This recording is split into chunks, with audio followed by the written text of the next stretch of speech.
अस्सलाम वालेकुम, welcome back to yummy kitchen secrets. उम्मीद करती हूँ आप लोग ठीक होंगे। आप सबको हमारी तरफ से माह रमदान की बहुत बहुत मुबारकबाद। अल्लाह करे कि ये महीना आप सबके लिए बहुत ही खैर व बरकतें लेके आए और हम सबको अल्लाह ताला इस महीने के सदक़े से इस पैंडेमिक से महफूज रखे और जो बीमार हैं अल्लाह ताला उनको शिफा अता फरमाए। तो चलें इस रेसिपी की जानिब बढ़ते हैं। आज मैं आपके लिए बहुत ही मज़ेदार सी इफ्तार ड्रिंक की रेसिपी लेके आई हूँ। जी, तो हमारे किचन में सागूदाना रबड़ी ड्रिंक बनने जा रहा है। ये बहुत ही मज़ेदार सी दूध की रेसिपी है। आप इसको इफ्तार में ज़रूर ट्राई कीजिएगा। इफ्तार में वैसे भी एनर्जी लेवल थोड़ा डाउन हुआ होता है, तो सारा दिन रोज़े के बाद जो आपका एनर्जी लेवल थोड़ा गिर जाता है, जब आप इस ड्रिंक को पियेंगे तो आप एकदम बहुत ही ताज़ा दम महसूस करेंगे और आपकी एनर्जी भी बिल्कुल बहाल हो जाएगी। चलिए अब हम इस रेसिपी को स्टार्ट करते हैं। सबसे पहले हमने आधा कप सागूदाना लेना है। इसको हमने 2 कप के करीब पानी में भिगो देना है। इसको आधे घंटे के लिए या 1 घंटे के लिए आप पानी में सोख रहने दें ताकि सागूदाना अच्छी तरह से फूल जाए। अब इसके दूसरे स्टेप में आपने 1 कप जेली का पैकेट लेना है। यहाँ पे मैं बनाना फ्लेवर ले रही हूँ, आप अपनी लाइकिंग के मुताबिक ले लें। इसको आपने जेली के पैकेट की इंस्ट्रक्शंस के मुताबिक बना लेना है। अब इन दोनों स्टेप्स के बाद रबड़ी की तैयारी कर लेते हैं। रबड़ी के लिए आपने 1 लीटर दूध लेना है। दूध को एक पैन में डाल लें।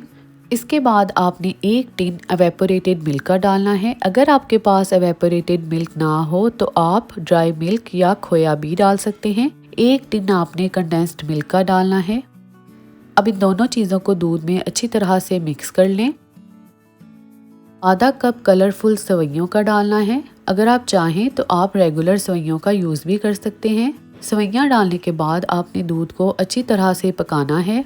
सेवइयाँ डालने के बाद आपने दूध में 7-7 चम्मच चलाते जाना है ताकि सेवइयाँ या दूध नीचे ना लगे। और आपने इस बात का ख्याल रखना है कि आपने दूध को बहुत ज़्यादा नहीं पकाना, क्योंकि हमने बहुत ज़्यादा थिक दूध को नहीं करना बल्कि पतला ही रखना है। तो यहाँ पे सेवइयाँ जो है वो पक चुकी हैं, तो मैं फ्लेम को ऑफ कर दूँगी।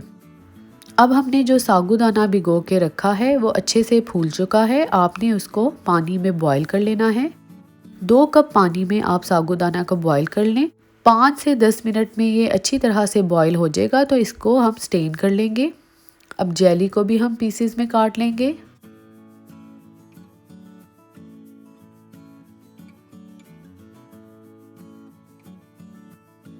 अब जो हमने रबड़ी बनाई है उसको एक बाउल में निकाल लेंगे ताकि इसको अच्छी तरह से ठंडा कर लें।